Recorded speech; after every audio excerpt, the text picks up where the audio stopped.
31 দফা আমরা দিয়েছি ভবিষ্যতে কিভাবে দেশ ইনশাল্লাহ আমরা পরিচালনা করতে চাই। তবে এখানে একটি বিষয় আছে, এই 31 দফাটি ছিল প্রথমে 27 দফা।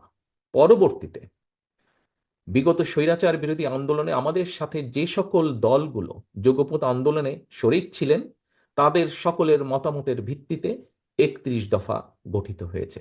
অর্থাৎ এটি শুধু বিএনপি না, গণতন্ত্রে বিশ্বাসী বাংলাদেশের যতগুলো দল আছে তাদের সকলের সম্মিলিত দেশ জাতি নিয়ে সম্মিলিত চিন্তার ফসলই হচ্ছে এই 31 দফা। আপনারা নিশ্চয়ই ইদানিং খেয়াল করছেন, আমরা পত্রপত্রিকা সহ বিভিন্ন মাধ্যমে দেখছি অনেকে অনেক সংস্কারের কথা বলছে, বিভিন্ন এই করতে হবে, এই করতে হবে, সেই করতে হবে, অনেক কিছু বলছে।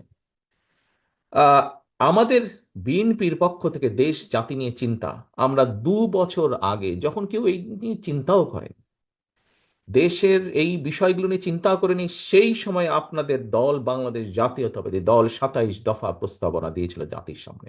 অর্থাৎ বিএনপি যখন কেউ এই বিষয়ে কথাই বলেনি, চিন্তাই করেনি, সেই সময়ে বিএনপি দেশের সামনে, দেশের মানুষের সামনে 27 দফা, পরবর্তীতে 31 দফা উপস্থাপন করেছে। অর্থাৎ বিএনপির যে চিন্তা দেশকে নিয়ে, দেশের ভালো কিছু নিয়ে, বিএনপির যে চিন্তা দেশের মানুষের ভালো কিছু করার জন্য, এই 31 দফাই হচ্ছে তার সবচেয়ে বড় প্রমাণ।